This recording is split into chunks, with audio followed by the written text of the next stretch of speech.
அனைவருக்கும் வணக்கம். குபேர கலச அறக்கட்டளையின் 20வது மாதாந்திர கருத்தரங்குக்கு சிறப்பு விருந்தினராக வருகை தந்திருக்கின்ற சுந்தரராஜ் பெருமாள் ஐயா அவர்களுக்கும், குபேர கலச அறக்கட்டளையின் தலைவர் திருமதி ஆர் காளீஸ்வரி அவர்களுக்கும், குபேர கலச அறக்கட்டளையின் செயலாளர் அன்பு நண்பர் குபேர கலச அறக்கட்டளையின் பொருளாளர் அண்ணன் திரு பாலமுருகேஸ்வரர் அவர்களே, உங்கள் அனைவருக்கும் எனது பணி. நான் இங்கு பேசவிருக்கும் தலைப்பு சனி பெயர்ச்சியும் தசாபுத்தியும். அதாவது சனி பெயர்ச்சி அப்படிங்கிறது நம்ம 12 ராசி வச்சு பலன் சொல்றது. தசாபுத்தி அப்படிங்கிறது வந்து அவங்க லக்னத்துக்கு வச்சு நம்ம பலன் சொல்றது. அப்படின்னு பார்த்தோம்னா இப்ப சனி பயிற்சி வந்து மேச ராசிக்கு இப்போ தொடங்கி இருக்குங்க.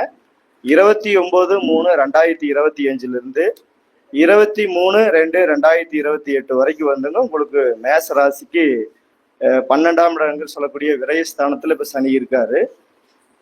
அப்போ இது வந்து ஒரு பொது பலன். அப்போ 12ஆம் இடத்துல வந்து சனி நம்ம பொதுவாகவே இருந்தா நம்ம என்ன சொல்ல போறோம், ஒரு விரயஸ்தானத்துல வந்து சனி இருக்காரு அப்படின்னு சொல்ல போறோம். அப்ப நம்ம விரயஸ்தானம் வந்து உங்களுக்கு எப்படி வேலை செய்யறது, இந்த தசாபுத்தி, இந்த விரயத்தை வச்சு நம்ம தசாபுத்தி எப்படி இருக்கிறது அப்படிங்கிறத நான் சொல்ல போறேன். அதாவது அந்த காலத்துல எல்லாம் ஜோசியம் சொல்லுவாங்க, உங்களுக்கு வந்து இப்ப 7.5 சனி வந்து தொடங்கிடுச்சு, அதனால வந்து நீங்க ஒரு விரயத்தை பண்ணுங்க. இப்ப விரயத்தை பண்ணீங்கன்னா உங்களுக்கு வந்து கெட்ட செலவு வராது, ஒரு வீட்டை கட்டுங்க, வீட்டை கட்டினா என்ன ஆகும், உங்களுக்கு ஆஸ்பத்திரி செலவு வராது அப்படின்னு சொல்லுவாங்க. இது வந்து நம்ம பழைய ஜோசிகாரெல்லாம் சொல்லுவாங்க, உங்களுக்கு ஒரு விரயத்தை செஞ்சீங்க அப்படின்னா உங்களுக்கு வந்து தேவையில்லாத ஆஸ்பத்திரி செலவுகள்லாம் வராது அப்படின்னு சொல்லுவாங்க. அதே மாதிரி நம்ம வீட்டை கட்டுவோம், ஆஸ்பத்திரி செலவு வராது. அவங்களோட ஜாதகத்தெல்லாம் நம்ம எடுத்து பார்க்கும்போது பொதுவாகவே இப்ப மேச ராசியில நீங்க பிறந்திருந்தாங்கன்னா உங்களோட லக்னம் அப்படிங்கிறது ஒண்ணு இருக்கும், உங்களுக்கு ஒரு தசாபுத்தி அப்படிங்கிறது ஒண்ணு நடக்கும். அப்போ இந்த 12ஆம் இடம் அப்படிங்கிறது விரயம் எந்தெந்த மாதிரி விரயங்களை கொடுக்க அப்படிங்கிறத இப்ப நான் பேச போறோம். இப்ப ஒரு மனுஷனுக்கு வந்து 4ஆம் இடத்துல இருந்து ஒரு மனுஷனுக்கு தசா புத்தி நடந்ததுன்னா அவங்க வந்து வீடு கட்டுறதுக்காக ஒன்னா செலவு பண்ணுவாங்க, இல்லைன்னா ஒரு இடம் வாங்குறதுக்காக செலவு பண்ணுவாங்க, அல்லது ஒரு வண்டி வாகனம் வாங்குறதுக்காக செலவு பண்ணுவாங்க. அதாவது வந்து 7.5 சனிக்கு 12ஆம் இடத்துல விரயஸ்தானத்துல சனி இருக்காரு. அது வந்து எந்த மாதிரி ஒரு விரயத்தை செய்யறாங்க அப்படின்னா, அப்போ அவங்களுக்கு தசா புத்தி 4ஆம் இடத்துலயோ இருந்து தசையோ புத்தியோ நடத்தும் போது ஒன்னா வீடு கட்டுறதுக்கு செலவு பண்றாங்க, இல்லைன்னா இடம் வாங்குறதுக்கு செலவு பண்றாங்க, இல்லைன்னா வண்டி வாகனம் வாங்குறதுக்கு செலவு பண்றாங்க. அடுத்தது அப்புறம் என்ன சொல்லுவாங்க, உங்களுக்கு 7.5 சனி தொடங்கிடுச்சு, சீக்கிரமா ஒரு பொண்ணை பார்த்து ஒரு கல்யாணத்தை பண்ணுங்க அப்படிங்கிற மாதிரி நாம் சொல்லுவோம். அவங்களோட தசா புத்தி பாக்குறோம், அவங்க என்ன லக்னத்துல பிறந்திருக்கிறான்னு பாக்குறோம். அப்ப 7ஆம் இடத்துல இருந்து தசையோ புத்தியோ நடத்தும் போது அவங்க வந்து என்ன செய்யறாங்க அப்படின்னா கல்யாணத்துக்காக ஒரு சுபகாரிய செலவுகள் பண்றாங்க. சரி, அதுக்கு அடுத்தது வந்து 5ஆம் இடத்துல இருந்து ஒரு தசாபுத்தி நடத்துது அப்படின்னா அவங்களுக்கு வந்து ஒரு செலவு பண்றாங்க. எப்படி செலவு பண்றாங்க அப்படின்னா, எங்களுக்கு கல்யாணம் ஆகி 10 வருஷம் ஆச்சுங்க, ஒரு குழந்தை பாக்கியம் இது வரைக்கும் இல்லை அப்படிங்கிற ஒரு ஜாதகத்தை நம்ம பார்க்கும்போது, ஆண் ஜாதகம் பெண் ஜாதகம் 2 பேரோட ஜாதகத்தை வச்சு பார்க்கும்போது ஒருத்தருக்கு 5ஆம் இடத்துலயோ ஒருத்தருக்கு 11ஆம் இடத்துலயோ தசாபுத்தி நடத்தும் போது அவங்க வந்து அதிக செலவு செஞ்சு ஒரு குழந்தை பாக்கியங்களை வந்து பெறாங்க. அதாவது ஒரு டெஸ்ட் டியூப் பேபி அந்த மாதிரி ஒரு செலவுகள் செஞ்சுதான் அவங்க வந்து ஒரு குழந்தை பாக்கியங்களை வந்து அவங்க பாக்குறாங்க. அதே மாதிரி 12ஆம் இடங்கிறது வெளிநாடுன்னு சொல்லுவோம். அதாவது வெளிநாடுன்னு சொல்லக்கூடிய இடம் தான் 12ஆம் இடம். அப்ப 12ஆம் இடத்துல இருந்து ஒரு மனுஷனுக்கு ஒரு 7.5 சனி நடக்குதுங்க மேச ராசிக்கு. அப்போ இப்ப உங்க குழந்தை இப்ப எனக்கு தெரிஞ்சவங்க வந்து போன கும்பராசிக்காரங்களுக்கு வந்து மீனராசிக்காரங்களுக்கு வந்து போன 2.5 வருஷமா வந்து 7.5 சனி விரைய சனி நடந்தது. அவங்களோட பொண்ண ஜாதகத்தை பார்த்தோம், அவங்களுக்கு வந்து 9ஆம் இடத்துல இருந்து தசாபுத்தி நடத்துச்சு. அவங்க என்ன செய்யறாங்க அப்படின்னா +2 முடிச்சதையுமே நம்ம இந்தியாவில வந்து ஒரு மருத்துவம் படிக்கிறோன்னா ஒரு லட்சக்கணக்கில் செலவாகி நீட் தேர்வு எழுதணும் அப்படின்னு சொல்லி அவங்க வெளிநாடு போய் படிக்கிறாங்க, ரஷ்யா போய் படிக்கிறாங்க. அப்போன்னா விரயம் அப்படிங்கிறது வந்து ஒரு தலைப்பு. ஆனா 9ஆம் இடத்துல இருந்து தசாபுத்தி நடத்தும் போது என்ன ஆகுதுன்னா அவங்க வெளிநாடு போய் ஒரு மருத்துவ கல்வி படிக்கக்கூடிய வாய்ப்புகள் வந்து போறாங்க.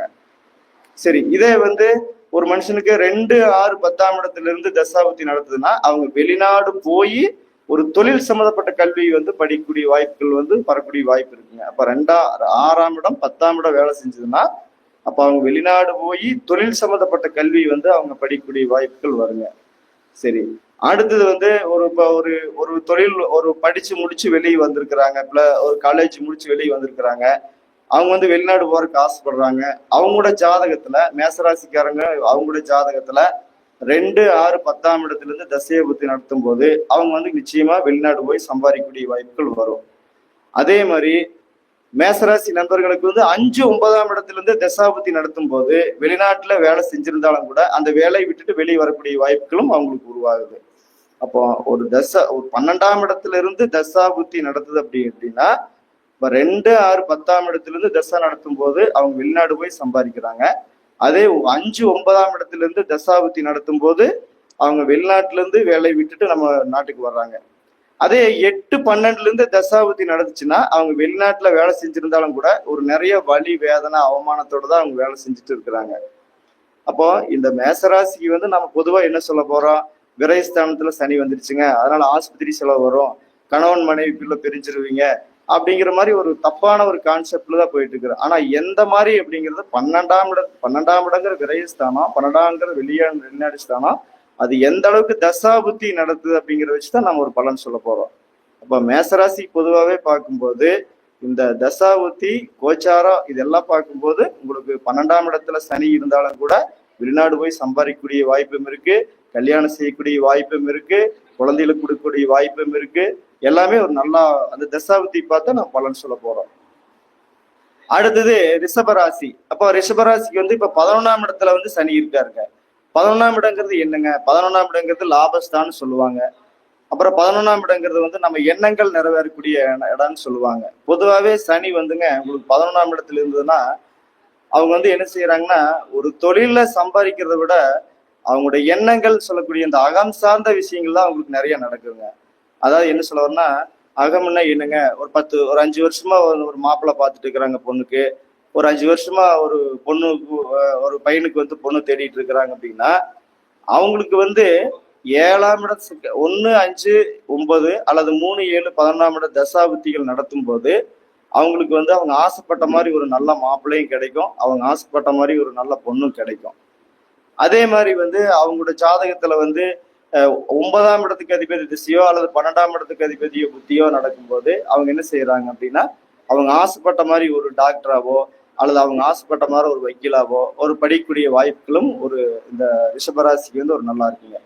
அதே மாதிரி வந்து கிட்டத்தட்ட ஒரு 5 வருஷமா வந்து ஒரு பொண்ணு பையன் விரும்பிட்டு இருப்பாங்க. இது வரைக்கும் வந்து அவங்களுக்கு அந்த கல்யாணம் பண்ணக்கூடிய வாய்ப்புகளே வரல அப்படிங்கும் போது அப்போ அந்த தசாபுத்தி வந்து உங்களுக்கு 5, 7 கூட தசாபுத்தி நடத்தும் போது 5, 7 கூட தசாபுத்தி நடத்தும் போது அவங்க ஆசைப்பட்ட மாதிரியே அவங்க 2 பேரும் கல்யாணம் பண்ணக்கூடிய வாய்ப்புகளும் அதிகமா வருங்க. அப்போ பொதுவாகவே இந்த சனி வந்து 11ஆம் இடத்துல இருந்தாருன்னா நாம செய்யக்கூடிய தொழில் லாபங்களை விட இந்த அகம் சார்ந்த கல்யாணம், படிப்பு, குழந்தை அப்படிங்கிற விஷயங்களுக்கு ரொம்ப அதிகமா ஒரு நிறைய பலன்கள் கொடுக்குங்க. அதே மாதிரி பார்த்தீங்கன்னா உங்களுக்கு மிதுன ராசிக்கு வந்து இப்ப 10ஆம் இடம்னு சொல்லக்கூடிய தொழில் ஸ்தானத்துல வந்து சனி இருக்காருங்க. 10ஆம் இடத்துல வந்து சனி இருந்தாருன்னா அந்த ஜாதகருக்கு நிச்சயமா அதாவது சொல்ல போனா இந்த சனி பயிற்சி வந்துங்க மிதுன இருக்கிற 12 ராசி விட இந்த மிதுன ராசிக்கு தான் ரொம்ப நல்ல பலன். இந்த 10ஆம் இடத்துல வந்து சனி இருக்காரு அப்படின்னா 10ஆம் இடங்கிறது என்ன தொழில் ஸ்தானங்க. 10ஆம் இடங்கிறது பேரு புகழ் அந்தஸ்துன்னு சொல்லக்கூடிய இடத்துல சனி இருக்காருங்க. அப்போ இந்த மிதுன ராசிக்காரங்களுக்கு வந்து 2, 4, 6, 10ஆம் இடத்துல இருந்து சனி 10ஆம் இடத்துல இருந்து தசைய புத்திய நடந்துச்சுன்னா நிச்சயமா நீங்க என்ன தொழில் செஞ்சுட்டு இருக்கிறீங்களோ அந்த தொழில எதிர்பார்த்ததை விட நல்ல லாபங்கள் கிடைக்கும். அதே மாதிரி வந்து இந்த காலகட்டங்களை வந்து நீங்க ஒரு போட்டி தேர்வுகளை அதாவது வந்து உங்களுக்கு வந்து இந்த 2.5 வருஷ காலம் உங்களுக்கு 2, 6, 10ஆம் இடத்துல இருந்து தசைய புத்திய நடந்துச்சுன்னா இந்த மிதுனராசிக்காரங்க வந்து நிச்சயமா ஒரு IAS ஆகலாம், ஒரு IPS ஆகலாம், ஒரு பஞ்சாயத்து ஒரு பிரசிடென்ட் ஆகலாம், அல்லது வந்து ஒரு MLA ஆகலாம், ஒரு மந்திரி ஆகலாம். அந்த மாதிரி ஒரு நல்ல வாய்ப்புகள் அப்படிங்கிறது இந்த மிதுனராசிக்காரங்களுக்கு நல்லா இருக்குங்க. அதே மாதிரி 5, 9ஆம் இடத்துல இருந்து தசையோ புத்தியா நடந்துச்சுன்னா உங்களுக்கு வந்து இதுக்கு முன்னால வந்து நீங்க சொந்தமா ஒரு தொழில் செஞ்சுட்டு இருந்தா கூட அந்த தொழிலை நீங்க கரெக்டான கவனங்கள் அப்படி இல்லைன்னா அந்த தொழிலை வந்து நீங்க கண்டிப்பா விடக்கூடிய சூழ்நிலைகள் வரக்குண்டான வாய்ப்பும் இருக்குங்க. அப்போ நீங்க 5, 9ஆம் இடத்துல தசாபுத்தி நடத்தும் போது நீங்க என்ன தொழில் செஞ்சுட்டு இருக்கிறீங்களோ அந்த தொழில வந்து நல்லா கவனமா செஞ்சுக்குங்க. 8 12ஆம் இடத்துல இருந்து தசைய புத்தியா நடந்துச்சுன்னா நீங்க ஒரு சொந்த தொழில் செஞ்சுட்டு இருக்கிறீங்க, இல்ல ஒரு ஒரு நிறுவனத்துல வந்து ஒரு மேனேஜரா இருக்கிறீங்க, ஒரு சூப்பர்வைசரா இருக்கிறீங்க அப்படின்னா அந்த தொழில வந்து கொஞ்சம் கேர்ஃபுல்லா இருங்க. அப்படின்னா சின்ன சின்ன அவமானமோ அல்லது பிரச்சனைகளோ, அது ஏதோ ஒரு பிரச்சனையை வந்து நீங்க தங்கி சந்திக்கக்கூடிய சூழ்நிலைகள் வரலாம். இப்போ மிதுனராசிக்காரங்களுக்கு வந்து இந்த 7.5 சனி வந்து ரொம்பவுமே நல்ல காலகட்டங்கள். 10ஆம் இடத்துல பேர் புகழ் அந்தஸ்து நிச்சயமா உருவாக்கக்கூடிய காலகட்டங்கள். அடுத்தது கடகராசி. இப்ப கடகராசிக்கு பாத்தீங்கன்னா 9ஆம் இடத்துல வந்து சனி இருக்கிறாருங்க. 9ஆம் இடங்கிறது என்னங்க? தெய்வ அனுகூலம். 9ஆம் இடங்கிறது ரெண்டாம் திருமணம். 9ஆம் இடம் என்பது கடல் கடந்து போகக்கூடிய இடம். அப்போ இந்த 9ஆம் இடத்துல வந்து சனி இருக்காரு அப்படின்னா, இப்ப நீங்க ஒரு தொழில் செஞ்சுட்டு இருக்கிறீங்க அப்படின்னா தொழிலை மட்டும் கொஞ்சம் பார்த்து பண்ணிக்கங்க. ஏன்னா 10ஆம் இடத்துக்கு அது 9ஆம் இடத்துல சனி இருக்காருன்னா, நீங்க ஒரு சொந்த தொழில் செஞ்சுட்டு இருந்தாவோ அல்லது வந்து நீங்க ஒரு ஜாப்ல இருந்தாவோ நீங்க தொழிலை வந்து சரிவரியா உங்களால அது பார்க்க முடியாது. அதனால நீங்க என்ன தொழில் செஞ்சுட்டு இருக்கிறீங்களோ அந்த தொழிலை வந்து கொஞ்சம் பார்த்து நிதானமா செஞ்சுக்கங்க. ஆனா உங்களுக்கு இந்த 1 5 9ஆம் இடத்துல அதாவது 1 5 9ஆம் இடத்துல இருந்து தசையோ புத்தியா நடத்துறாரு. கடகராசிக்கு வந்து இப்ப 9ஆம் இடத்துல சனி இருக்காரு அப்படின்னா நிச்சயமா நீங்க ஒரு கடல் கடந்து போய் ஒரு தெய்வ தரிசனங்கள் செய்யக்கூடிய வாய்ப்புகளும் அதிகமா இருக்குங்க. அப்படின்னா என்னங்க, நீங்க வந்து ஒரு கடல் கடந்து ஒரு ராமேஸ்வரம் போய் தரிசனம் பண்ணுவீங்க, இல்லைன்னா காசி போவீங்க, இல்லைன்னா ஒரு மலேசியா போவீங்க. இந்த மாதிரி 1 5 9ஆம் இடத்துல இருந்து தசையோ புத்தியை நடத்தும் போது சனியும் 9ஆம் இடத்துல இருக்கும்போது நீங்க கடல் கடந்து போய் ஒரு தரிசனம் பண்ணக்கூடிய வாய்ப்புகளும் இந்த காலகட்டங்கள் இருக்கு. அதே மாதிரி 5 7 9ஆம் இடத்துல இருந்து தசைய புத்தியை நடத்தும் போது உங்களுக்கு இந்த காலகட்டம் ஒரு 2வது திருமணம் செய்யக்கூடிய வாய்ப்புகளும் இந்த காலகட்டங்கள் உருவாகும். அதாவது என்ன சொல்ல வரனா, இந்த 9ஆம் இடத்துல சனி இருக்காரு அப்படின்னா நீங்க வந்து முதல்ல வந்து நீங்க என்ன தொழில் செஞ்சுட்டு இருக்கிறீங்களோ அந்த தொழிலை வந்து சரிவரியா செஞ்சுக்குங்க. தொழில் எக்காரணத்தை கொண்டு தொழில வந்து ஒரு அஜாக்கிரதையே இருந்துடாதீங்க. மற்றபடி கடகராசிக்கு இந்த காலகட்டம் இந்த சனி பயிற்சி என்பது ரொம்ப நல்லா இருக்குங்க. அடுத்தது சிம்மராசி. அடுத்து சிம்மராசிக்கு பாத்தீங்கன்னா இந்த வருஷம் 8ஆம் இடத்துல வந்து சனி இருக்காருங்க. இப்ப 8ஆம் இடங்கிறது வந்து ஜோசியத்திலேயே பாத்தீங்கன்னா கொஞ்சம் மோசமான இடம்னு சொல்லுவாங்க. அதாவது நஷ்டம் அப்படின்னு சொல்லக்கூடிய இடத்துல வந்து சனி இருக்காருங்க.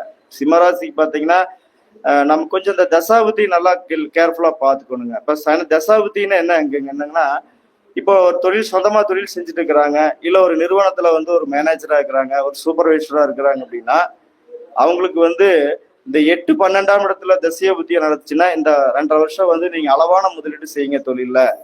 நீங்க செய்யக்கூடிய தொழில வந்து ஒரு கொஞ்சம் பாத்துக்குங்க. அடுத்தவங்களை வந்து கொஞ்சம் நம்பாதீங்க. அதுல கொஞ்சம் கவனமா இருக்கு சொல்லுங்க. அப்புறம் 5 9ஆம் இடத்துல இருந்து தசைய புத்தியை நடத்து 8ஆம் இடத்துல சனி இருந்ததுன்னா இந்த காலகட்டங்கள் வந்து என்ன ஆகும் அப்படின்னா, நீங்க என்ன தொழில் செஞ்சுட்டு இருக்கிறீங்களோ அதுல வந்து கொஞ்சம் நீங்க ஒரு அஜாக்கிரதையா இருக்காதீங்க. ஒரு நல்லா ஒரு தெளிவா இருந்து தொழிலை பார்த்துங்க அப்படிங்கிற மாதிரி கொஞ்சம் சொல்லுங்க. அதே மாதிரி 1 5 9 3 7 11ஆம் இடத்துல இருந்து தசைய புத்தியா நடந்துச்சுன்னா உங்களோட குழந்தைகளோட படிப்பு, திருமணம் எல்லாமே மற்றபடி நல்லா இருக்குங்க. மற்றபடி சிம்மராசிக்கு இந்த காலகட்டங்கள் ஓரளவுக்கு நல்ல காலகட்டங்கள் தானுங்க. அடுத்தது கன்னிராசிக்கு வந்து இப்ப 7ஆம் இடத்துல வந்து சனி இருக்காருங்க. இப்ப 7ஆம் இடம் என்கிறது மனைவி ஸ்தானம், 7ஆம் இடம் என்பது கூட்டு தொழில், 7ஆம் இடம் என்பது விரயஸ்தானம். அப்போ உங்க ஜாதகத்துல பாத்தீங்கன்னா உங்க லக்னத்திலிருந்து 2 4 10ஆம் இடத்துல இருந்து தசைய புத்தியா நடத்துச்சுன்னா உங்க மனைவி மூலமா இந்த காலகட்டங்கள் வந்து உங்களுக்கு வருமானம் வரக்கூடிய வாய்ப்புகளா இருக்குங்க. 7ஆம் இடங்கிறது மனைவி ஸ்தானம், 7ஆம் இடங்கிறது தொழில் கூட்டு, 7ஆம் இடங்கிறது வியாபாரம். அப்போ 2 4 6 10ஆம் இடத்துல இருந்து தசைய புத்தியா நடந்துச்சுன்னா இந்த 2.5 வருஷம் உங்களுக்கு வந்து நிச்சயமா நல்ல காலகட்டங்கள். மனைவி மூலமா உங்களுக்கு மனைவி ஒரு தொழில் செஞ்சு அவங்க மூலமா உங்களுக்கு லாபம் கிடைக்கலாம், அல்லது உங்களுக்கு தொழில் கூட்டாளி மூலமா உங்களுக்கு நிறைய லாபங்கள் கிடைக்கலாம், ஒரு வியாபார சம்மந்தப்பட்ட மூலமா உங்களுக்கு நல்ல லாபங்கள் கிடைக்கலாம். அப்போ இந்த கன்னிராசிக்கு உங்க தொழில் கூட்டு வியாபாரம் எல்லாமே இந்த காலகட்டங்கள் ரொம்ப ரொம்ப சிறப்பா இருக்குங்க. மற்றபடி ஒன்றும் பிரச்சனை இல்லை இந்த காலகட்டங்கள். அடுத்து துலாம் ராசி. துலாம் ராசிங்கிறது இந்த துலாம் ராசிக்கு வந்து சனி வந்து இப்ப 6ஆம் இடத்துல இருக்கிறாருங்க. 6ஆம் இடம் என்பது உத்தியோகம், 6ஆம் இடம் என்பது அடிமை தொழில், 6ஆம் இடம் என்பது கணவன் மனைவி பிரிவுன்னு சொல்லக்கூடிய இடத்துல இருக்காருங்க. ஆனா பொதுவாகவே இந்த 6ஆம் இடத்துல சனி இருக்கும்போது நல்லா தான் கொடுக்குங்க. கோச்சாரத்திலையும் சரி தசாபத்திலையும் சரி 6ஆம் இடத்துல சனி இருந்தா அவங்க என்ன தொழில் செஞ்சுட்டு இருக்கிறாங்க அந்த தொழில வந்து சிறப்பா செய்வாங்க. அந்த இடத்துல வந்து ஒரு முதலாளி கிட்ட ஒரு நல்ல பேர் வாங்குவாங்க. ஆனா உங்க ஜாதகத்தை பார்க்கணுங்க. 5 9ஆம் இடத்துல சனி இருந்து நீங்க ஒரு மேனேஜராவோ சூப்பர்வைசராவோ இருந்தீங்கன்னா அந்த தொழில வந்து நீங்க இழக்க வேண்டிய சூழ்நிலைகள் வரலாம். அதனால அந்த தொழிலை மட்டும் கொஞ்சம் கேர்ஃபுல்லா பாத்துக்குங்க. அதே மாதிரி 8-12ல இருந்து தசைய புத்தியை நடந்துச்சுன்னா நீங்க அந்த தொழில் செய்யக்கூடிய இடத்துல ஒரு சின்ன சின்ன அவமானம், வலி, வேதனைகள் கூடிய சந்திக்கக்கூடிய சூழ்நிலைகள் வரக்கூடிய வாய்ப்பும் இருக்குங்க. அதே மாதிரி 6ஆம் இடத்துல இருந்து தசைய புத்தியா நடந்துச்சுன்னா சனியும் 6ஆம் இடத்துல கணவன் மனைவிக்குள்ள சில சில பிரச்சனைகள் வந்தாலும் விட்டு கொடுத்து போய்க்குங்க. மற்றபடி இந்த 6ஆம் இடத்துல இருக்கக்கூடிய சனி அடுத்த 2.5 வருஷம் உங்களுக்கு ரொம்ப ரொம்ப துலாம் ராசிக்கு ரொம்ப ரொம்ப நல்லா இருக்குங்க. அடுத்தது விருச்சக ராசி. விருச்சக ராசிக்கு வந்து இப்ப 5ஆம் இடத்துல வந்து சனி இருக்காருங்க. 5ஆம் இடம்ங்கிறது என்னங்க? காதல். 5ஆம் இடங்கிறது குழந்தை பாக்கியம். 5ஆம் இடம் அப்படிங்கிறது ஒரு உல்லாசம் சொல்லக்கூடிய இடங்க. அப்ப 5ஆம் இடத்துல வந்து உங்களுக்கு சனி இருக்காருன்னா ஒரு முதலீடு இல்லாம தொழில் செய்யக்கூடியவங்களுக்கு எல்லாமே ஒரு நல்ல காலகட்டங்கள். அப்ப ஜோதிடர் எடுத்துக்கலாம், ஒரு ஆசிரியர் எடுத்துக்கலாம், அப்புறம் அந்த மாதிரி ஒரு கலை சம்மந்தப்பட்ட ஒரு சினிமா துறை, ஒரு கவிதை, அந்த மாதிரி துறைகளுக்கு நல்ல அவங்களுக்கெல்லாம் பாத்தீங்கன்னா அவங்க விருச்சக ராசிக்கு 5ஆம் இடத்துல சனி இருக்காரு அப்படின்னா அவங்களோட லக்னத்துல இருந்து 2, 4, 6, 10ஆம் இடத்துல இருந்து தசைய புத்தி நடத்தினா இந்த வருட 2 வருஷ கால ஜோதிடர்கள் அனைவருக்குமே நல்ல காலகட்டங்கள். ஏன்னா 5ஆம் இடத்துல முதலீடு இல்லாத தொழில், கலை சம்மந்தப்பட்ட துறையில அவங்களுக்கு நிச்சயமா ஒரு நல்ல எதிர்பார்த்தோட நல்ல லாபங்கள் கிடைக்கக்கூடிய வாய்ப்பு இருக்குங்க. அவங்க தொழில 5ஆம் இடத்துல சனி இருக்காரு, அவங்களுக்கு தசாபுத்தி 10ஆம் இடத்தை காட்டுறாரு அப்படின்னா அந்த ஏரியாவில ஒரு நல்ல புகழ்பெற்ற ஜோதிடரா இருப்பாருங்க. ஏன்னா 10ஆம் இடம் என்பது பேர், புகழ், அந்தஸ்து. அதே மாதிரி வந்து 7ஆம் இடத்துல இருந்து தசைய புத்தியா நடந்துச்சுன்னா அந்த காலகட்டங்கள் வந்து அந்த ஏரியாவிலேயே அவர் தான் வந்து அதிகப்படியான வாடிக்கையாளர் வச்சு தொழில் செய்யக்கூடியவரா இருப்பாருங்க. அப்போ 5ஆம் இடத்துல சனி இருக்கும்போது முதலீடு இல்லாம சிலை செய்யக்கூடிய ஜோதிடர்கள், அரசியல்வாதிகள், கலை சம்பந்தப்பட்ட துறையில் இருக்கக்கூடிய அனைவருக்குமே ஒரு நல்ல காலகட்டங்கள். ஆனா அவங்களுக்கு வந்து 2, 4, 6, 10ஆம் இடத்துல இருந்து தசைய புத்திய நடத்தினால் மட்டும்தான் இந்த பலன் நடக்கும். ஆனா ஒரு ஒரு தொழில், சொந்த தொழில் அல்லது வந்து ஒரு கம்பெனியில ஒரு மேனேஜர், ஒரு அதிகாரம் செய்யக்கூடிய ஒரு தொழில் இருக்கவங்களுக்கு கொஞ்சம் ஒரு ஒரு சுமாரான காலம். 6ஆம் இடத்துக்கு 12ஆம் இடத்துல சனி இருக்காருங்க. அப்போ நம்ம ஒரு சுயமா ஒரு தொழில் செஞ்சுட்டு இருக்கிறோங்க அப்படின்னா இந்த காலகட்டங்களை நம்ம முதலீடு பார்த்து செஞ்சுக்கணுங்க. ஏன்னா உங்களுக்கு 5-9 தசாபுத்தி நடக்குது, சனியும் 5ஆம் இடத்துல இருக்காரு அப்படின்னா நீங்க எந்த தொழில செய்யறீங்களோ அந்த தொழில நீங்க நிச்சயமா ஒரு கரெக்டா இருக்க முடியாது. அதனால இந்த காலகட்டங்களை வந்து நீங்க தொழில பாத்துக்குங்க. அதே மாதிரி 8-12ஆம் இடத்துல இருந்து தசைய புத்திய நடத்துது, சனி 5ஆம் இடத்துல இருக்காரு அப்படின்னா நீங்க என்ன தொழில் செஞ்சுட்டு இருக்கிறீங்களோ அதுல பார்த்து முதலீடு செய்யுங்க. முதலீடு வந்து பார்த்து பண்ணுங்க. நீங்க 5ஆம் இடத்துல சனி இருந்து 8-12 தசை 8-12ங்கிறது நஷ்டம். 5ஆம் இடம் அப்படிங்கிறது நம்ம தொழில் கரெக்டா பண்ண முடியாது. அதனால நிறைய நஷ்டங்களை சந்திக்க வேண்டியது வரும். நம்ம என்ன தொழில் செஞ்சுட்டு இருக்கோமோ அந்த தொழிலை விட வேண்டிய சூழ்நிலை கூட வரலாம். ஆனா அந்த தொழில் தசாபுத்தியை பார்த்து ஒரு முடிவு எடுத்துக்கங்க. அடுத்தது தனுசு ராசி. தனுசு ராசி பாத்தீங்கன்னா இப்ப 4ஆம் இடத்துல வந்து சனி இருக்கிறாருங்க. 4ஆம் இடம் என்பது கல்வி ஸ்தானம். 4ஆம் இடம் என்பது வீடு, அம்மான்னு சொல்லக்கூடிய இடத்துல வந்து சனி இருக்காருங்க. பொதுவாகவே இந்த தனுசு ராசிக்காரங்களுக்கு வந்து பொதுவாகவே இந்த கல்வி ஸ்தானம் சொல்லக்கூடிய இடத்துல வந்து சனி இருக்காரு அப்படின்னா இந்த குழந்தைகளுக்கு மட்டும் கொஞ்சம் நம்ம பார்த்துக்கணுங்க. 1-5-9 இருந்து தசாபுத்தியை நடத்தின குழந்தைகளுக்கு நிச்சயமா கல்வியில எந்த விதமான தடைகளும் கொடுக்காது, ஒரு நல்ல மதிப்பெண்ணும் கொடுக்குங்க. அதே 3-7-11ஆம் இடத்துல இருந்து தசைய புத்தியை நடத்தக்கூடிய தனுசு ராசி படிக்கக்கூடிய மாணவ மாணவிகளுக்கு வந்து ஒரு தேவைப்பட்டா படிக்கக்கூடிய ஸ்கூலோ அல்லது இருக்கக்கூடிய வீடோ அல்லது அப்பா அம்மா விட்டு வந்து கொஞ்சம் வெளியிருந்து படிக்கக்கூடிய சூழ்நிலைகள் கூட வரலாம். 3-7-11ஆம் இடத்துல இருந்து தசைய புத்தியை நடத்தும் போது ஒன்னா படிக்கிற ஸ்கூல் மாறலாம், இல்லைன்னா அப்பா அம்மா விட்டு ஹாஸ்டல் இருந்து படிக்கக்கூடிய சூழ்நிலைகள் வரலாம். அது கால சூழ்நிலைக்கு தகுந்த மாதிரி நம்ம முடிவு எடுத்துக்கலாங்க. அதே மாதிரி பாத்தீங்கன்னா இப்போ 4ஆம் இடத்துல சனி இருக்காருங்க. உங்களுக்கு இப்ப நடக்கூடிய புத்தி வந்துங்க 2, 4, 6, 10 புத்தி நடக்கு அப்படின்னா நிச்சயமா இந்த காலகட்டங்களில் நீங்க வீடு கட்டுவீங்க, இல்லைன்னா இடம் வாங்குவீங்க, இல்லைன்னா ஒரு வண்டி வாகனங்கள் வாங்குவீங்க. அதே மாதிரி 4ஆம் இடத்துல இருந்து புத்தி நடத்துச்சுன்னா உங்களோட வாரிசுகள் மூலமா கொஞ்சம் மன அழுத்தங்கள் கொடுக்கும். அவங்களோட ஆரோக்கியத்தை பாதிக்கலாம், இல்லைன்னா ஒரு கல்வியில் சட்ட மந்தங்களை கொடுக்கலாம். அதை மட்டும் கொஞ்சம் பார்த்துக்கலாங்க. மற்றபடி இந்த சனி பயிற்சி தனுசு ராசிக்கு ஒரு 2.5 வருட காலம் ஒரு நல்ல காலகட்டங்கள் தாங்க. அடுத்தது மகர ராசி. மகர ராசிக்கு பாத்தீங்கன்னா இப்ப 3ஆம் இடத்துல சனி இருக்காருங்க. 3ஆம் இடம் என்பது முயற்சி ஸ்தானம், தைரியம் என்று சொல்லக்கூடிய இடத்துல வந்து சனி இருக்காருங்க. அப்போ 3ஆம் இடத்துல சனி இருக்கும்போது இந்த காலகட்டங்களும் பொருளாதாரம் வந்து பெரிய அளவுல வளர்ச்சி இருக்காது. அதே சமயம் வந்து நம்முடைய எண்ணங்கள் வந்து முயற்சிகள் வந்து அனைத்துமே வெற்றியத்தை கொடுக்குங்க. 3ஆம் இடங்கிறது முயற்சி ஸ்தானம். இப்ப முயற்சின்னா நம்ம எந்த மாதிரி முயற்சி எடுக்கிறோம்? அப்ப 6ஆம் பாவம் சம்பந்தப்பட்ட தசாபுத்தியை நடக்கும்போது நம்ம என்ன முயற்சி எடுக்கலாம்னா ஒரு தொழிலுக்கு ஒரு முயற்சி பண்ணலாம், 7ஆம் இடம் சம்மந்தப்பட்ட புத்தி நடக்குன்னா ஒரு திருமணத்துக்கு ஒரு முயற்சிகள் பண்ணலாம். 5ஆம் இடம் சம்மந்தப்பட்ட புத்தி நடக்குன்னா ஒரு குழந்தை பாக்கியத்துக்கு ஒரு முயற்சி பண்ணலாம். ஒரு 4ஆம் இடத்துக்கு அதிபதி தசைய புத்தியை நடத்தும்னா ஒரு வீடு கட்டுறதுக்கு ஒரு முயற்சிகள் பண்ணலாம். அந்த மாதிரி ஒரு முயற்சிகள், அப்ப நம்ம என்ன முயற்சிகள் எடுக்கிறோமோ அதை பொறுத்து இந்த சனி பயிற்சி வந்து உங்களுக்கு நல்லதை கொடுக்கும். அடுத்தது கும்பராசி. கும்பராசிக்கு வந்து இப்ப 2ஆம் இடத்துல வந்து சனி இருக்காருங்க. 2ஆம் இடங்கிறது பணம், 2ஆம் இடங்கிறது குடும்பம். பொதுவாகவே 2ஆம் இடத்துல சனி இருந்தாவே நல்லா தான் கொடுக்குங்க. நிறைய பேர் சொல்லுவாங்க வாக்குஸ்தானத்துல சனி இருக்குதுங்க, பார்த்து பேசிங்க அப்படின்னு சொல்லுவாங்க. ஆனா அந்த அளவுக்கு வந்து பெருசா கெட்டதை கொடுக்கறது இல்லை. ஆனா வாக்குஸ்தானத்துல சனி இருந்தாலும் கூட அந்த தசைய புத்தியை நடத்தும் போது அவங்க நிறைய பணங்காசு சம்பாதிக்கக்கூடிய வாய்ப்பு இருக்குங்க. அப்போ இப்ப வந்து ஒரு ஜாதகத்துல வந்து சனி இப்ப கும்பராசிக்கு சனி 2ஆம் இடத்துல இருக்கிறாரு. உங்களுக்கு நடக்கூடிய புத்தி வந்து 4ஆம் இடத்துக்கு அதிபதியை புத்தி இருக்கிறாரு. அப்ப சம்பாரிச்சு பணத்தை அவர் வீடு கட்டுவாரு. அவர் சம்பாரிச்சு பணத்தை வந்து ஒரு இடம் வாங்குவாரு. அவர் சம்பாரிச்சு பணத்தை ஒரு வாகனம் வாங்குவாருங்க. அதே மாதிரி 2ஆம் இடத்துல சனி இருக்காருங்க. அப்ப வந்து 7ஆம் இடத்துக்கு அதிபதி புத்தி இருக்குங்க. ஆனா அவரே சம்பாரிச்சு அவரே கல்யாணம் பண்ணுவாருங்க. அந்த மாதிரி வந்து சனி வந்து 2ஆம் இடத்துல இருக்கிறதுனால அவர் வந்து அவரா சுயமா சம்பாரிச்சு அடுத்தவங்களோட உதவிகள் இல்லாம இந்த காலகட்டங்கள் இந்த 2.5 வருஷம் அவங்க சம்பாரிச்சு அவங்களே சொத்து சேர்த்துவாங்க, அவங்களே கல்யாணம் பண்ணுவாங்க, அவங்கள ஒரு எல்லா முயற்சியிலும் ஒரு வெற்றி தான் கொடுக்குங்க. அப்ப பொதுவாகவே இந்த சனி பயிற்சி கும்பராசிக்கு இந்த 2.5 வருஷ காலம் ரொம்ப நல்ல காலகட்டங்கள் தான். அடுத்தது மீனராசி. இதுதான் ஜென்மச்சனின்னு சொல்லுவாங்க. அப்ப பொதுவாகவே வந்து கிட்டத்தட்ட அந்த 2 மாசமா பார்த்தா என்கிட்ட வர்றது பூராமே இந்த மீனராசி மேசராசிக்காரங்க தான் அதிகமா ஜாதகம் பார்க்கவே வர்றாங்க. ஏன்னா 7.5 சனி தொடங்கிடுச்சா இல்லையா அப்படின்னு தான் கேட்கறாங்க. அப்ப நம்ம சொல்றோம் 7.5 சனி தொடங்கிடுச்சுங்க, ஆனா வந்து உங்களுக்கு உங்க ஜாதகத்துல என்ன தசை புத்தி நடக்குதோ அதை பொறுத்து தான் நடக்குங்க அப்படின்னு சொன்னா இல்லைங்க தொடங்கிடுச்சா இல்லைன்னு தான் கேட்கறாங்க. ஆமா தொடங்கிடுச்சுங்க, 29/3/2025 உங்களுக்கு தொடங்கிடுச்சு. நான் 2.5 வருஷம் ஜென்மச்சனி. அப்ப ஜென்மச்சனி என்ன செய்ய அப்படிங்கறத வந்து உங்களோட ஜாதகத்தை தசாபுத்தி பார்த்தா சொல்ல முடியும் அப்படின்னு நம்ம சொல்றோம். அப்போ 1ஆம் இடத்துல வந்து உங்களுக்கு தசைய புத்தியா நடக்குது அப்படின்னா இந்த ஜென்மச்சனி வந்து பெரிய அளவுல நோய் நொடி மருத்துவ செலவுகள் தர்றதே இல்லைங்க. ஏன்னா 1ஆம் இடம் அப்படிங்கிறது ஆரோக்கியம் சொல்லக்கூடிய இடத்துல வந்து தசாபுத்தி நடத்துது. ஜென்மத்திலேயே சனி இருக்கிற நிச்சயமா மருத்துவ செலவுகள் தர்றதே இல்லை. அதே மாதிரி 2ஆம் இடத்துல இருந்து தசைய புத்தியை நடத்தும் போது இந்த 7.5 சனி ஜென்மச்சனி நடந்தாலும் அவருடைய சிந்தனைகள் எண்ணங்கள் பூராமே பணத்தின் பேர்ல தான் இருக்குங்க. அடுத்தது 3ஆம் இடத்துல வந்து சனி இருக்கும்போது அவங்க கொஞ்சம் இடத்த மாத்துறாங்க. இப்ப ஜென்மத்துல சனி இருக்கிறாரு, ஆனா சனி புத்தி வந்து வேற புத்தி, குரு புத்தியோ சனி குரு புத்தியோ ராகு புத்தியோ கேது புத்தியோ சூரியன் புத்தியோ அவங்க 3ஆம் இடத்துல இருந்து புத்தி நடத்துனா அவங்க தற்காலிகமா ஒரு இடமாற்றங்கள் பண்ணக்கூடிய வாய்ப்பு இருக்குங்க.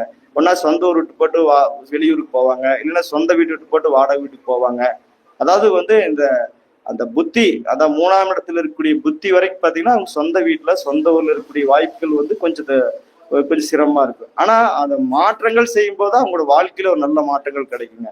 சொந்த வீட்டுல இருக்கிற விட ஒரு வாடகை வீட்டுக்கு போய் இருக்கும்போது அவங்களோட வாழ்க்கையில வந்து நிறைய மாற்றம் அப்படின்னா நிறைய சம்பாதிக்கக்கூடிய வாய்ப்பு வரும், திருமண கைகூடி வரலாம், குழந்தை பாக்கியங்கள் கிடைக்கலாம். ஒரு எந்த முயற்சியா இருந்தாலும் அந்த 3ஆம் இடத்துல இருந்து புத்தி நடத்தும் போது அவங்க இடமாற்றங்கள் செய்யும் போது நல்ல விஷயங்கள் நடக்கும். அதே மாதிரி சனி வந்து உங்க ஜென்ம ராசியில் இருக்கிறார் மீன ராசிக்கு, ஆனா புத்தி வந்து 4ஆம் இடத்துக்கு அதிபதி புத்தியா இருக்கு. அப்போ அவரோட சிந்தனைகள் எண்ணங்கள் எல்லாமே இந்த வருஷம் நம்ம 2.5 வருஷத்துக்குள்ள வீட்டை கட்டிடுவோம், இந்த 2.5 வருஷத்துல நம்ம இடத்த வாங்கிடுவோம், இந்த 2.5 வருஷத்துல வந்து நம்ம ஒரு நல்ல கார் வாங்கிடுவோம், அப்படி சிந்தனைகள் தான் அந்த 2.5 வருஷம் அவங்களோட எண்ணங்கள் ஓடிட்டே இருக்கும். அடுத்தது வந்து 5ஆம் இடத்துல வந்து புத்தி நடக்குங்க, ஆனா 7.5 சனி ஜென்மச்சனி. இப்ப இந்த விஷயத்துல மட்டும் நம்ம கொஞ்சம் பார்த்துக்கணுங்க. ஏன்னா அவருக்கு 5ஆம் இடத்துக்கு அதிபதி புத்தி நடக்குது, 7.5 சனி ஜென்மச்சனி. அவர் என்ன தொழில் செஞ்சுட்டு இருக்கிறோம் அந்த தொழிலை வந்து கண்டிப்பா விட்டுருவாரு. ஏன்னா 6க்கு 12ஆம் இடங்கிறது வந்து புத்தி நடக்கும்போது இவர் என்ன செய்யறாருன்னா 7.5 சனி ஜென்மச்சனி. சனி வந்து ஜென்ம ராசியில் வந்தாருன்னா கொஞ்சம் நம்ம செய்யற வேலையை இன்னைக்கு செஞ்சுக்கலாம், நாளைக்கு செஞ்சுக்கலாம், நாளைக்கு செஞ்சுக்கலாம், அப்படி எண்ணங்கள் வந்து தள்ளி போகக்கூடிய கிரகம். அப்போ சனி வந்து அவரோட எண்ணங்களை வந்து மழுக்கிடுங்க. அடுத்தது புத்தியும் பாத்தீங்கன்னா தடைகள் செய்யும். அப்போ இந்த 5ஆம் இடத்துல இருந்து புத்தி நடத்தவங்க மட்டும் அவங்க என்ன தொழில் செஞ்சுட்டு இருக்கிறாங்களோ அதுல பார்த்து பண்ணிக்கங்க. அடுத்தது 6ஆம் இடத்துல இருந்து புத்தி நடத்துறாரு ஜென்மச்சனி. நிச்சயமா அவங்களுக்கு எதிர்பார்த்த விட நல்ல வேலை கிடைக்கும், நல்ல வருமானம் வரும். அப்ப சனி பயிற்சி என்பது 6ஆம் இடத்துல இருந்து தசாபுத்தி நடத்தவங்களுக்கு இது ஒரு நல்ல காலகட்டங்கள். அடுத்து 7ஆம் இடத்துல இருந்து புத்தி நடத்துதுங்க ஜென்மச்சனி. அவங்களுக்கு ஒரு புதுசா ஒரு கூட்டு உருவாகும். ஏன்னா 7.5 சனியில ஜென்மச்சனி வரும்போது ஒருத்தர் வந்து ஒரு கூட்டு தொழில் செய்யறதே வந்து முற்படுறாங்க. பொதுவா எந்த ஜாதகத்தை பார்த்தாலும் சரிங்க, ஒரு 7.5 சனி நடக்கும்போது தான் அவங்க ஒரு கூட்டு தொழில் செய்யறதுக்கே போறாங்க. 7.5 சனி நடக்கும்போது தான் அவங்க ஒரு சொந்த தொழில் செய்யலாங்கிற எண்ணங்களே அவங்களுக்கு வருது. அப்ப 7ஆம் இடத்துல இருந்து புத்தியோ தசையோ நடத்தும் போது அவங்க நிச்சயமா ஒரு கூட்டு போட்டு ஒரு தொழில் செஞ்சு அதன் மூலமா 2 காசு சம்பாதிக்கக்கூடிய வாய்ப்புங்கிறது இருக்குங்க. அடுத்தது 8ஆம் இடத்துக்கு அதிபதி புத்தி நடக்குது, ஜென்மச்சனி. அப்ப இந்த காலகட்டங்கள் ரொம்ப ரொம்ப ஒரு பார்த்து பண்ணிக்கணுங்க. ஏன்னா 8ஆம் இடங்கிறது நஷ்டம், 8ஆம் இடங்கிறது விபத்து. அப்போ 8ஆம் இடத்துல சனி இருந்து உங்களுக்கு ஜென்மத்திலேயே சனி இருக்கிறாருன்னா நம்மளறியாம போய் ஒரு விஷயத்துல போய் நாம் சிக்கிக்குவோம். அப்போ ஒரு 10 லட்சம் போக வேண்டிய தொழில நம்ம 10 கோடி போட்டுருவோம் ஆசைப்பட்டு. அதனால தொழில் கெட்டு போயிடும், நம்ம பண விரையாகும், நம்ம மனசு நிறைய கெட்டு போகும். அப்போ 8ஆம் இடத்துல இருந்து தசைய புத்தியை நடத்துவங்க மட்டும் கொஞ்சம் பார்த்து பண்ணிக்கிறாங்க. அடுத்தது 9ஆம் இடத்துல இருந்து புத்தி நடத்துதுங்க, ஜென்மத்து சனி. அவருடைய எண்ணங்கள் பூராமே ஒரு இறை வழிபாடு மூலமா தான் இருக்கும். 9ஆம் இடத்துல சனி இருந்தாருன்னா அவருக்கு 9ஆம் இடத்துல புத்தி நடத்துது. சனி ஜென்மத்தில் இருக்கிறாருன்னா அவருடைய எண்ணங்கள் பூராமே இறை வழிபாடு தான் இருக்கும். அப்படின்னா எந்த கோயிலுக்கு போகலாம், எவ்வளவு தூரம் போய் சாமி கும்பிடலாம். அவர் தொழிலுங்கிற எண்ணங்களே அவர்கிட்ட அதிகமா இருக்காது. தொழில் செஞ்சுட்டு இருந்தா கூட அந்த தொழிலை விட்டுருவார். இப்ப இறை வழிபாட்டுலதான் அவருடைய எண்ணங்கள் பூராமே இருக்கும். இப்ப இவங்க மட்டும் தொழில அதிகமா கவனத்தை செலுத்துங்க. அடுத்தது 10ஆம் இடம் அப்படின்னு சொல்லக்கூடிய 10ஆம் இடங்கிறது பொதுவாகவே இது நல்ல இடம். அப்போ உங்களுக்கு ஜென்மத்துல சனியே நடந்தாலும் இந்த 10ஆம் இடத்துல இருந்து புத்தியை நடத்தும் போது நீங்க நிச்சயமா ஒரு உயர் பதவிகள் போகக்கூடிய வாய்ப்பு நிச்சயமா வருங்க. இப்ப 10ஆம் இடங்கிறது நீங்க ஒரு IAS ஆகலாம், ஒரு IPS ஆகலாம், ஒரு MLA ஆகலாம், ஒரு கலெக்டர் ஆகலாம். அந்த மாதிரி ஒரு நல்ல வாய்ப்புகள் ஒரு 10ஆம் இடத்துல இருந்து புத்தி நடத்துதுங்க. 7 சனி விரைச்சனி. அடுத்த மீனராசிக்காரங்க பாருங்க, நிச்சயமா ஒரு மந்திரி ஆவாங்க, ஒரு MLA ஆவாங்க, ஒரு IAS ஆவாங்க, ஒரு கலை, அந்த மாதிரி ஒரு நல்ல துறைக்கு போகக்கூடிய இடங்க. அடுத்தது 11ஆம் இடம் என்பது நம்ம நினைக்கக்கூடிய, நம்ம என்ன நினைக்கிறோமோ அதை நினைக்கக்கூடிய இடங்க. இப்ப 11ஆம் இடத்துல வந்து 11ஆம் இடத்துக்கு அதிபதி புத்தி, ஜென்மத்து சனி. அப்போ நம்ம நினைக்கக்கூடிய எண்ணங்கள் வந்து நிச்சயமா நிறைவேறும். இப்ப இந்த வருஷத்துல நம்ம கல்யாணம் செஞ்சிடணும், இந்த வருஷத்துல வந்து நம்ம ஒரு அப்படின்னு நினைக்கிறவங்களுக்கு வந்து ஒரு 11ஆம் இடத்துல புத்தி நடந்ததுன்னா அவங்க நிச்சயமா கல்யாணம் வந்து அவங்களுக்கு நடந்துடும். அதே மாதிரி வந்து நம்ம ஒரு இடமாற்றங்கள் செய்யலாம், நம்ம கொஞ்சம் இருக்கிற இடத்த விட்டு கொஞ்சம் மாத்தலாம், இல்ல நம்ம கொஞ்சம் சொத்துக்களை வித்துடலாம் அப்படிங்கிறவங்களுக்கு வந்து அது நடக்கும். அதே மாதிரி நம்ம வந்து 10 வருஷம் ஆச்சு பணம் கொடுத்துருக்குறோம், அந்த பணம் எப்ப வரும் அப்படின்னா 11ஆம் இடத்துக்கு அதிபதி புத்தி நடக்கு அப்படின்னா இப்ப 7 சனி ஜென்மச்சனி நடந்தாலும் உங்களுக்கு வர வேண்டிய பணம் நிச்சயமா வருங்க. அடுத்தது 12ஆம் இடங்கிறது விரைஸ்தானத்துல வந்து புத்தி நடத்துதுங்க. இப்ப ஜென்மச்சனி. இப்ப இந்த காலகட்டங்கள் நம்ம கொஞ்சம் உடல் ஆரோக்கியத்துல கொஞ்சம் கவனம் எடுத்துக்கணுங்க. பொதுவாகவே 12ல வந்து புத்தி நடத்துறாரு. ஜென்மச்சனி அப்படின்னா நம்ம நம்மளோட உடம்புக்கு எது ஒத்துக்குதோ அதை மட்டும் எடுத்துக்கணுங்க. முக்கியமா ஆயில் மசாலா உணவுகள், நான்வெஜ் உணவுகளை கொஞ்சம் தவிர்த்துட்டா நல்லா இருக்கும். பொதுவாகவே இந்த 7 சனி, ஜென்மச்சனி, அஷ்டம சனி, அர்த்தாஷ்டம சனி வரும்போது நம்ம அசைவ உணவுகள்ல இருந்து தவிர்த்துட்டோம்னாவே இந்த சனியோட பாதிப்புகள் பெருசா யாருக்கு இருக்கிறது இல்லைங்க. அதாவது வந்து 7 சனி நடக்கும் போதோ அல்லது சனி புத்தியோ நடக்கும் போதோ நம்ம அசைவ உணவுகள் தவிர்த்துட்டோம்னாவே அந்த சனினால ஏற்படக்கூடிய தீய பலன்கள் வந்து பாதி குறைஞ்சிரும். நம்ம அசைவ உணவுகள் அதிகமாக எடுக்கும்போது சனினால ஏற்படக்கூடிய பலன்கள் வந்து நம்ம கொஞ்சம் அதிகமா அனுபவிக்க வேண்டிய சூழ்நிலைகள் தான் வரும்.